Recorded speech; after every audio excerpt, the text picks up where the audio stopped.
Hi hello నమస్కారం అస్సలం వాలేకుమ్. Welcome to my channel Ahmadi construction. నేను ఈరోజు మీకు 13 అడుగుల వెడల్పు 36 అడుగుల పొడుగు పరమట సైడ్ దారి ఉన్న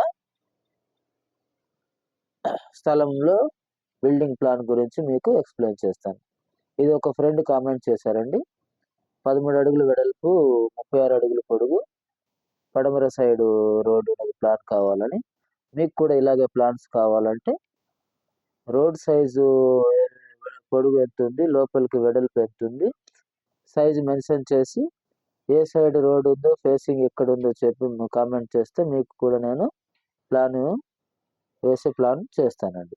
ఇప్పుడు చూడండి, ఇది 13 అడుగుల పొడుగు. ఎప్పుడు రోడ్ సైడ్ ఉండేదాన్నే పొడుగులాగా తీసుకుంటానండి. ఇది రోడ్డు 13 అడుగుల పొడుగు, ఇట్లా 36 అడుగులు వెడల్పు. రోడ్ ఎటు సైడ్ ఉంటుందో నేను అదే పొడుగు లెక్క గమనిస్తాను. సరేనా? ఇప్పుడు చూడండి, ఇది పడమర సైడ్ ఉంది.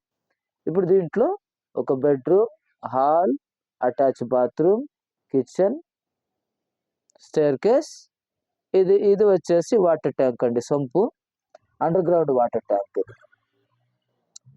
ఇది తూర్పు, పడమర, దక్షిణం, ఉత్తరం. సరేనా? ఇది వచ్చేసి ఆగ్నేయం, ఇది ఈశాన్యం, నైరుతి, వాయుమూల అయి ఉండొచ్చు. ఇది పక్క వాస్తు ప్రకారం అండి. ఇది చూడండి, పడమర సైడ్ రోడ్, ఇది ఎంట్రన్స్, 3 అడుగుల ప్యాసేజ్ ఎంట్రన్స్. కొంతమంది ఇక్కడ డైరెక్ట్ ఆల్ రౌండ్ కట్టుకొని ఇక్కడనే ఎంట్రన్స్ ఇచ్చుకుంటే వెలుతురు కూడా ఉండదు. ఈ ప్లాన్ కరెక్ట్ గా వెలుతురు, గాలి, వెలుతురు అన్ని ఆలోచించి వేసిన ప్లాన్ అండి. ఇది మెయిన్ డోర్. ఇక్కడ అండర్ గ్రౌండ్ లో వాటర్ ట్యాంక్. ఇది స్టేర్ కేస్. ఇప్పుడు 36 అడుగులు పొడుగు ఉంది కాబట్టి 5.5 అడుగు వెడల్పు తీసుకున్నాను. 2 ముక్కలు 2 లేయర్ వస్తుందండి స్టేర్ కేసు, ఒకటే ల్యాండింగ్ కాదు. ఇది కిచెన్ చూస్తున్నారు కదా మీరు. 4 అడుగులు పొడుగు, 6 అడుగులు వెడల్పు.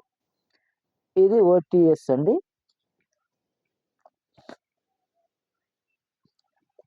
ఇది ఓపెన్ టు స్కై అండి. ఎందుకంటే ఇది 13 అడుగుల వెడల్పు ఉంది కదా, ఇక్కడ మనం స్థలం వదులుకోలేదు. సరేనా? అందుకోసం ఇక్కడ 2.5 by 2.5 ఓపెన్ టు స్కైకి మనం స్థలం వదిలిపెట్టాము. సరేనా? ఇది అటాచ్ బాత్రూమ్. ఈ బెడ్రూమ్ కి అటాచ్ బాత్రూమ్ సైజ్ చూడండి, 3 అడుగుల 3 ఇంచులు పొడుగు, 7 అడుగుల 10 ఇంచులు వెడల్పు. ఇది ఇప్పుడు మీకు ఇది 36 అడుగులు నేను వెడల్పు లెక్కలో తీసుకున్నానండి. ఎందుకంటే రోడ్ సైడ్ ఉండేదాన్ని నేను పొడుగులాగా మీకు ఎక్స్ప్లెయిన్ చేస్తున్నాను. సరేనా? తర్వాత ఇది బెడ్రూమ్ సైజ్ చూడండి, 8 అడుగుల 11 ఇంచుల వెడల్పు, 12 అడుగులు 8 అడుగుల 11 ఇంచుల పొడుగు, 12 అడుగులు వెడల్పు. సరేనా? తర్వాత ఇది హాల్ చూడండి, 5 అడుగుల 4 ఇంచులు పొడుగు, 16 అడుగుల 8 ఇంచులు వెడల్పు. ఇప్పుడు ఇది ఓటీఎస్ ఉంది. ఇది చూడండి, ఈ హాల్లో ఒక వాష్ బేసిన్ కౌంటర్ ప్లాన్ చేసి అడ్జస్ట్ చేసి రెడీ చేసిందండి ఇది. ఇప్పుడు చూడండి, ఇది మెయిన్ డోర్, ఇది ఓపెన్ కిచెన్. ఈ పోర్షన్ మొత్తం హాల్. ఈ కలర్ ఉంది కదా, ఇది under ground water tank, sump అంటారండి. చూడండి, ఈ పోర్షన్ హాల్. సరేనా? ఇది కిచెన్, ఇది ఓపెన్ టు స్కై, ఇది బాత్రూమ్, ఇది బెడ్రూమ్, ఇది మన ఎంట్రన్స్ మెయిన్. ఇక్కడ గేట్ వస్తుందండి. గేట్లో నుంచి లోపలికి పోయి ఇక్కడ ఈశాన్య మూలలో ఎంట్రన్స్. ఇది పక్క వాస్తు ప్రకారం ఉందండి. మీకు ఇష్టమైతే లైక్ చేయండి, షేర్ చేయండి. ఇలాంటి ప్లాన్ల కోసం మా ఛానల్ని సబ్స్క్రైబ్ చేసుకోండి. ఈ ప్లాన్ ఎలా ఉందో కామెంట్ రూపంలో తెలపండి. ధన్యవాదాలు.